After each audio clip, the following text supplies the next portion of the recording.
Jaganmohan Reddy. Sir మరొక అంశం ఇదే రాజకీయ నాయకుడు అన్నవాడు భయపడకూడదు, ప్రజాస్వామ్యంలో తేల్చుకోవాలి, అసెంబ్లీలో ప్రజల కోసం గలం విప్పాలి. సో ఆ పరిస్థితి అయితే జగన్మోహన్ రెడ్డి గారు చేయట్లేదు. ఒక అంశం ఏంటంటే అందరూ మాట్లాడేది జగన్మోహన్ రెడ్డి గారు భయపడే క్యారెక్టర్ అని, మరొక అంశం పవన్ కళ్యాణ్ గారు నిండు సభలో భయపడి పారిపోయారు వీళ్ళు అని చెప్పి ఆయన కామెంట్ చేయడం. అంటే ఇలా భయపడడం అనే చర్చ కాదు. దానికి జగన్మోహన్ రెడ్డి ఎందుకు అసెంబ్లీకి వెళ్ళలేదు అనేది ఆయన మానసిక విజ్ఞాన విశ్లేషణ, సైకాలజీ అనాలిసిస్ చేయాల్సిన వల్ల ఉపయోగం లేదు. I can't speak psychology, I can only speak politics. So భయపడి పారిపోయాడా, అవహేళన చేస్తారని పారిపోయాడా, అవమానాలు ఉంటాయని పారిపోయాడా, అవకాశం ఇవ్వలేదని రాలేదా, సో అవకాశం రాదని రాలేదా, ప్రతిపక్ష హోదా ఇవ్వలేదు కనుక అవకాశం ఇవ్వరని రాలేదా, ఏదన్నా పేరు ultimately the answer is the same కదా, ఫలితం ఇస్ ద సేమ్. నువ్వు దానికి ఏదైనా పెట్టు, భయపడేది ఏమన్నా చంపుతారా కొడతారా, కానీ ఏం భయపడితే చంపుతారా కొడతారా, ఏం చేయరు కదా. అసెంబ్లీకి వెళ్తే భయం ఎప్పుడు మనిషికి ప్రాణం పోతుందంటే భయం, కొడతానంటే భయం, అంతే కదా. ఇక దేనికి భయం ఉంటుంది చెప్పండి. సో అది కాదు, భయం కాదు. ఆయన ఏంటంటే ఆడ అవమానంగా ఉంటుంది, వీళ్ళు ఎలాగో నన్ను ఎలో చేయరు, నా పైన దాడి చేస్తారు, మూకుమ్మడిగా వాళ్ళకి 164 ఉన్నారు, నాకు 11 ఉన్నారు అనేటువంటి డైమెన్షన్ తప్ప భయంతో అసెంబ్లీకి వీళ్ళ భయం పడడానికి ఏముంది అక్కడ. వ్యక్తిగా భయము పడకపోవడం అంటూ ఉండదు. అది అంటే పవన్ కళ్యాణ్ చెప్పేది అంటే మేము రాజకీయంగా ఎక్స్పోజ్ చేస్తాం కనుక దాన్ని తట్టుకొనేగల శక్తి లేక వెళ్ళిపోయాడని.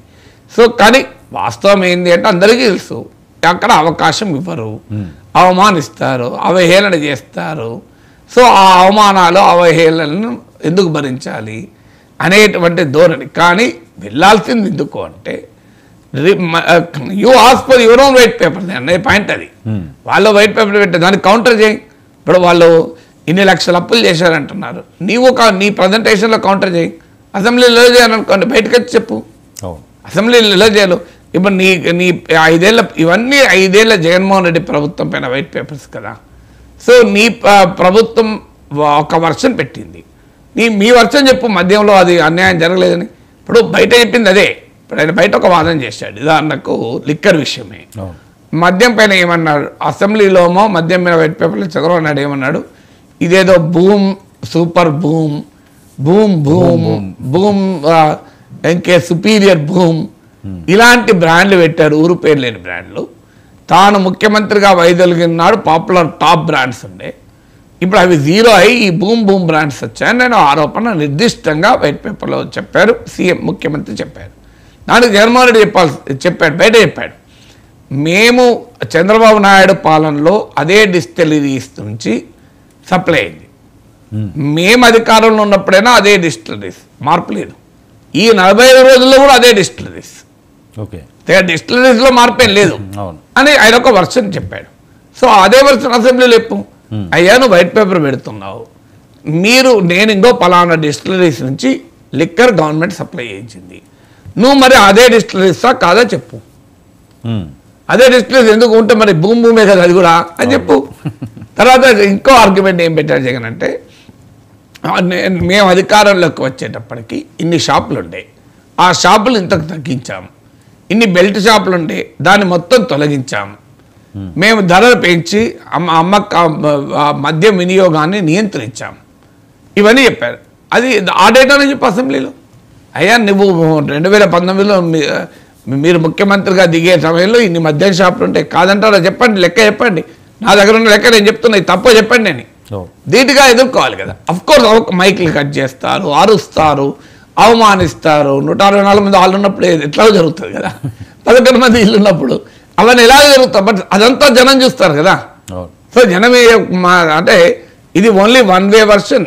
ప్రతిపక్ష నేత వర్షన్ అవకాశం ఇస్తలేరు. ఆ ప్రభుత్వ వాదనలో బలం ఉంటే మరి ఎందుకు భయపడతారు? అప్పుడు రివర్స్లో ప్రభుత్వాన్ని ప్రశ్నించారు, మీరు ఎందుకు భయపడుతున్నారు జగన్మోహన్ రెడ్డికి అవకాశం ఇవ్వకాని, జగన్మోహన్ రెడ్డి మాట్లాడినవ్వక ఎందుకు భయపడుతున్నారు అని అనేవాళ్ళు కదా. అందువల్ల అల్టిమేట్గా సమాజం ఇది చూస్తుంది కదా. సో నేను కంటెస్టేషన్ అనేది ఇంకెక్కువ చూస్తారు. ఇప్పుడు ప్రెస్ కాన్ఫరెన్స్ పెడితే చూసిన దానికన్నా అసెంబ్లీలో వాదన ఇంకెక్కువ చూస్తారు కదా. సో అందువల్ల assembly the right forum to fight. అయితే ఆ సమస్య ఏంటి అంటే దాన్ని భరించగలగాలి.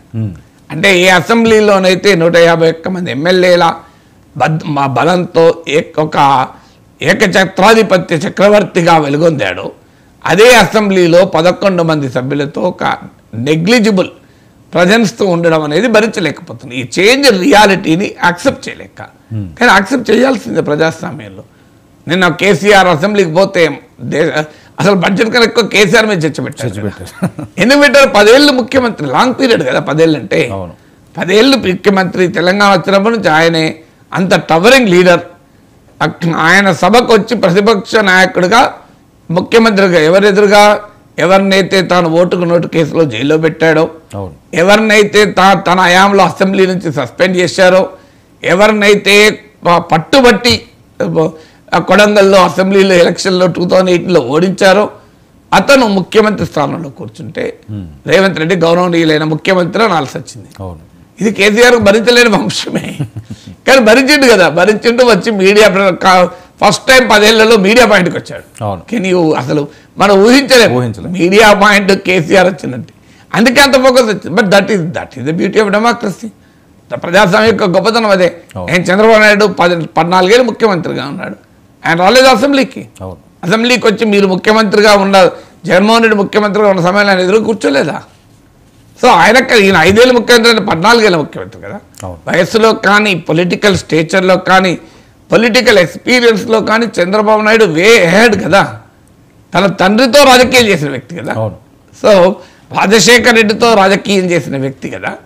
సో ఆయన రాజశేఖర రెడ్డి కదా, అటల్ బిహారీ వాజ్పేయి, మీకు అలాంటి నాయకులతో రాజకీయం చేసిన అతను కదా. భారతదేశంలో national front, United front, NDA ఇలాంటి కూటములతో వ్యవహరించిన జాతీయ స్థాయి రాజకీయ గుర్తింపు ఉన్న నాయకుడు. ఆంధ్రప్రదేశ్ ఉమ్మడి రాష్ట్రానికి 9 ఏళ్ళు, విభజిత రాష్ట్రానికి 5 ఏళ్ళు ముఖ్యమంత్రిగా ఉన్న వ్యక్తి మీ ఎదురు కూర్చున్నాడు కదా, నీ ఎదురుగా. But that is accepted the reality కదా. ఆయన మాట్లాడదు ఎవరు స్పీకర్లో చంద్రబాబు నాయుడు దగ్గర మంత్రిగా ఉన్న అతను స్పీకర్ సీట్లో. తమ్మినేని సీతారాం చంద్రబాబు నాయుడు దగ్గర మంత్రిగా పనిచేశారు. అలాంటి తన దగ్గర మంత్రిగా పనిచేసిన వాడు తను అవమానిస్తుంటే, తనకు మైక్ కట్ చేస్తుంటే అధ్యక్ష అని ఆయన గౌరవిస్తూ మాట్లాడాల్సి వచ్చింది. తన దగ్గర మంత్రిగా పనిచేసే వ్యక్తి. సో అలాంటి దాన్ని కూడా ఆ అవమానాలన్నీ దిగమింగాడు కనుక మళ్ళీ ముఖ్యమంత్రి అయ్యాడు. బట్ అది that it self is democracy అనేది. అందువల్ల he has to accept the reality కదా. ఓకే సార్, చంద్రబాబు నాయుడు గారు అవనివ్వండి, లేకపోతే టీడీపీ మీడియాలో అవనివ్వండి, సోషల్ మీడియా పెద్ద ఎత్తున